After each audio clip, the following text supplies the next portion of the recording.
Fala galera, tudo bem com vocês? Muito bem, hoje nós vamos para mais uma aula. Aula hoje aqui nós vamos trabalhar na frente 4, né? Ou melhor, na frente 4, no caderno 4. E aqui o módulo é o 25. Nós vamos falar um pouquinho sobre os movimentos vegetais. Muito bem, movimentos vegetais. Então, é um assunto bem interessante que está dentro aí da fisiologia vegetal. Nós vamos entender um pouquinho como é que funciona essa relação aí dos vegetais com os hormônios e como é que eles realizam esses movimentos. Bom, os vegetais eles realizam um movimento de crescimento, curvatura, né? Então ele pode crescer em direção a algum agente estimulante, por exemplo, a luz, né? Então ele vai crescer, aquela planta cresce em direção a um agente luminoso, a luz. Ou ela pode simplesmente se curvar em direção à luz, né? Então, esses são os movimentos vegetais. E quais são esses fatores? Eu enumerei aqui, ó. Então, são substâncias químicas, luz e até mesmo contato mecânico, que a gente está vendo nessa imagem aqui, ó, da dormideira, né? Você põe o dedo na folha, as, os folíolos começam então a se fechar ali, né? Uma maneira dela se proteger aí dos seus possíveis predadores. Então, esses movimentos que nós vamos ver, eles podem ser crescimento, curvatura e até locomoção. Aí você fala, professor, mas como assim locomoção? Planta não se locomove, ela não sai do ponto A para ir para o ponto B.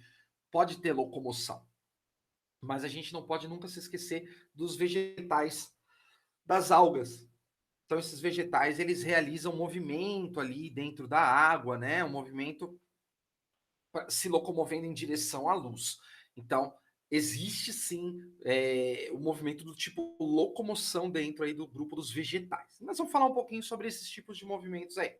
O primeiro deles aqui são os tropismos, né? O tropismo significa o seguinte: é um movimento de crescimento ou curvatura na direção de um estímulo, tá? Então ele vai crescer ou se curvar, né? Pode ou crescer ou simplesmente se curvar na direção de um estímulo. Então, nessa imagem aqui que a gente está vendo nessa animação, foi colocada uma planta dentro de uma caixa fechada e tem um buraco ali onde vem a luz.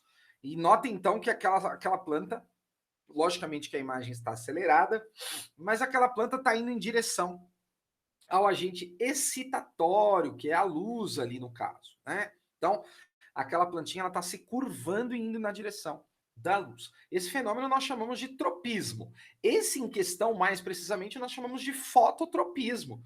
Por quê? Porque ela está indo na direção dos fótons luminosos, né? Então, fototropismo é quando a planta cresce ou se curva na direção da luz. Beleza? Muito bem. Então, assim, ó, o caule apresenta fototropismo positivo. Por quê? Porque o caule está indo na direção da luz, positivo. Enquanto a raiz, ela vai contrária à luz, né? Então, se a luz está vindo de um ponto, ela está indo contra a luz. Então, nós dizemos que ocorre o fototropismo negativo. Então, enquanto o caule apresenta fototropismo positivo, porque vai na direção do agente excitatório, a raiz vai contra essa direção. Beleza? Então, a gente chama isso de positivo ou negativo. Tá? A gente vai ver isso em cada tipo de tropismo que nós vamos estudar aqui. O geotropismo. Esse é bem interessante. Geo vem de terra, né? Centro da terra, gravidade. Então, imagina que a planta ela vai crescer em direção à gravidade. Ela vai crescer em direção ao centro da Terra. Então, o geotropismo é isso. Então, se a gente parar para pensar, obviamente que a raiz está crescendo em direção ao centro da Terra. Então, nesse caso, a raiz tem geotropismo positivo, enquanto o caule sempre cresce no sentido contrário do centro da Terra, né? Ele cresce de forma vertical, ele está crescendo para cima e não indo em direção ao centro da Terra, portanto, o caule tem o geotropismo negativo. Né? Então, olha lá, de novo, a raiz tem geotropismo positivo, porque está indo em direção ao centro da Terra, enquanto que o caule vai contrário a essa direção. Então, isso nós chamamos de geotropismo. Geotropismo e fototropismo são esses dois movimentos que nós já falamos aí. O quimiotropismo é bem interessante também, né? Então, o próprio nome diz químio, substância química. Então, aqui, olha que legal. Foi colocado, nesse experimento aqui, foi colocado um frasco com água enterrado aqui, né? Poroso aqui. Então, a água, aos poucos, vai vazando aqui por esses poros. e ao lado uma planta, né? Então esse frasco foi enterrado e ele está liberando água aos poucos através desses poros. E a plantinha está aqui ao lado. Então notem que a raiz dessa planta está indo para onde? Em direção onde tem água. Olha que legal. Então a raiz, ela tem quimiotropismo positivo em relação à água, né? Ou seja, ela está se direcionando em direção a um elemento químico. Quem é esse elemento químico em questão? A água, né? A água é o elemento excitatório aí que atrai ali o desenvolvimento da raiz, o crescimento da raiz. Muito bem. Aqui ao lado nós temos um outro esquema de quimiotropismo bem legal também para a gente destacar aqui, que é o movimento do tubo polínico dentro da flor. Então tá aqui, houve a polinização, os grãos de pólen foram depositados sobre o estigma da flor, e olha o que está acontecendo aqui, ó. O tubo polínico está se formando. O tubo polínico, lembrando aí que é o gametófito masculino, né, das angiospermas. Então o grão de pólen começa a formar esse canal aqui, ó, por dentro da flor, e esse canal vai em direção ao saco embrionário, lá onde tem o óvulo, né, a oosfera, os núcleos femininos estão todos aqui dentro. E há então um movimento do tubo polínico para a formação do tubo polínico. Esse tubo polínico ele é atraído por hormônios que são produzidos aqui no interior do saco embrionário. E esses hormônios, então, são os responsáveis por atrair o tubo polínico em direção ao saco embrionário para que os núcleos possam, então, se encontrar e fecundar aquele vegetal. Então, esses dois casos aqui que nós temos, notem que está havendo um movimento, e esse movimento sempre em direção a um composto químico que está atraindo o crescimento daquela porção vegetal. Então, nós chamamos isso de quimiotropismo. O outro aqui que nós temos é o tigmotropismo. Olha que imagem legal que nós estamos vendo aqui, ó. A plantinha ela vai crescendo, ela vai girando, girando, girando, até que ela encontra um substrato no qual ela se enrola. Olha que legal. Ela vai se enrolando, enrolando e pronto, ela se fixou, né? Então ela busca um elemento para fixação. Então a palavra tigmo vem de contato, de tato. Tigmotropismo significa o movimento de crescimento em direção a um local de contato, né? Então isso a gente vê em parreiras, no pé de chuchu, maracujá, né? Muitas plantas têm esse hábito, né, de se prender, de se fixarem a um substrato, a um suporte mecânico. Então ela vai enrolando até encontrar, certo? E aí com isso ela consegue então se fixar e se desenvolver e crescer cada vez mais. Isso nós temos aqui com as gavinhas, né? Então, as gavinhas, elas que vão se enrolando, essa enrolação do caule aqui é chamada de gavinha. Muito bem. Nastismos, vamos falar um pouquinho deles. O que é o nastismo? O nastismo, a linha entre tropismo e nastismo é muito tênue, eles são muito parecidos, mas há uma diferença. O nastismo, ele depende do agente excitatório, mas não significa que ele vá na direção daquele agente. Tipo assim, ele precisa da luz, mas não significa que ele vá na direção da luz. Ele simplesmente precisa daquele agente excitatório para crescer. Tá? Então, no caso, essa planta que está abrindo aqui a sua flor, né? Ela está abrindo a sua flor, o botão floral abrindo, ele depende da luz ali, ou do calor, né? Então ele está respondendo a um fator e simplesmente realizando um único movimento. Outro exemplo que nós temos aqui são as plantas carnívoras, né? Ou insetívoras, carnívoras, né? Essa aqui é a dioneia. O sapinho entrou ali dentro e ela fechou. Notem que ela sempre faz o mesmo movimento.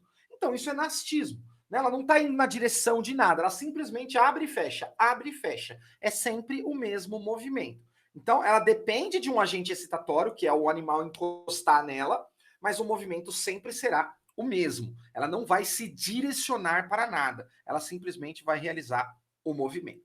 Então, nós temos aqui os nastismos, né? O fotonastismo, os fotonastismos, né? Flores que se abrem dependendo da luz, precisa apenas da luz. Não que ela vá na direção, né? Igual o girassol vai na direção da luz. Mas tem plantas que simplesmente as suas flores se abrem na presença de luz. Né? A 11 horas, a dama da noite.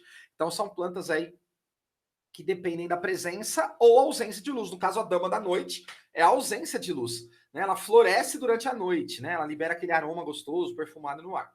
O tigmotropismo foi esse que nós vimos aqui, né? Das plantas carnívoras, bastou um contato, ela já realiza o seu movimento. né? Geralmente insetos, pequenos répteis, anfíbios que entram ali e causam aí o fechamento das suas folhas para poder, então, digerir esse animal aí para suprir aí a sua necessidade nutricional. E por último, nós temos o termonastismo, que aí é, olha um termo, né? Termo, calor. Então nós estamos falando aqui de calor, de temperatura, ou frio ou calor, depende da temperatura que aquela planta necessita para realizar aquele determinado tipo de movimento ou crescimento. Então ela só vai realizar esse movimento dependendo da temperatura, se ela atinge a temperatura necessária para que aquele movimento se realize, certo? Muito bem. E por último, aqui o terceiro evento que nós temos nos movimentos vegetais são os tactismos, né? O que é um tactismo? Tactismo é literalmente locomoção, é sair do lugar e ir em direção ao agente excitatório. Aí, nesse caso, a gente vai falar das algas, né? Ou se não, dos gametas reprodutivos. Lembra lá nas briófitas e pteridófitas que os agentes eram nadadores, né? Então, por exemplo, vamos falar aqui dos tipos. O quimiotactismo, né? Então, são movimentos atraídos por uma substância química. Então, o anterozoide nada em direção à oosfera, né? Isso é quimiotactismo, ele depende da água para movimentar os seus flagelos. Olha que legal. Então, são os gametas vegetais aí de alguns tipos de plantas, como as briófitas e pteridófitas. O aerotactismo é o caso do ar, né, do oxigênio. Então, aqui o exemplo são as bactérias aeróbias, que nadam em direção ao oxigênio, então elas são aeróbias, elas precisam metabolizar aí os compostos num meio onde haja oxigênio. Então, elas vão movimentar-se em direção ao ambiente onde haja mais oxigênio.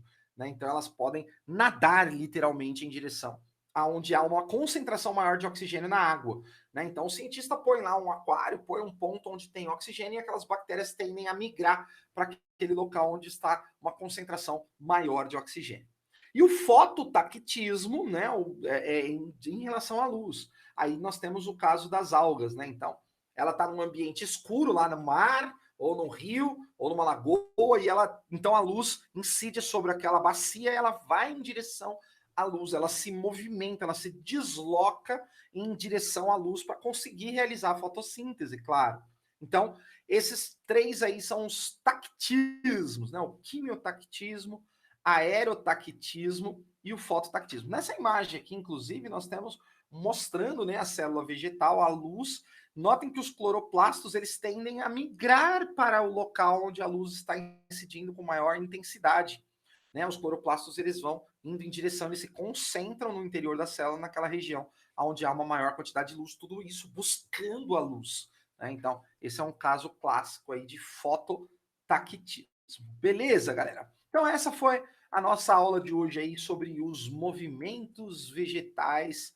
Quero deixar aí um grande abraço para todos vocês e até a próxima. Valeu, galera. Valeu.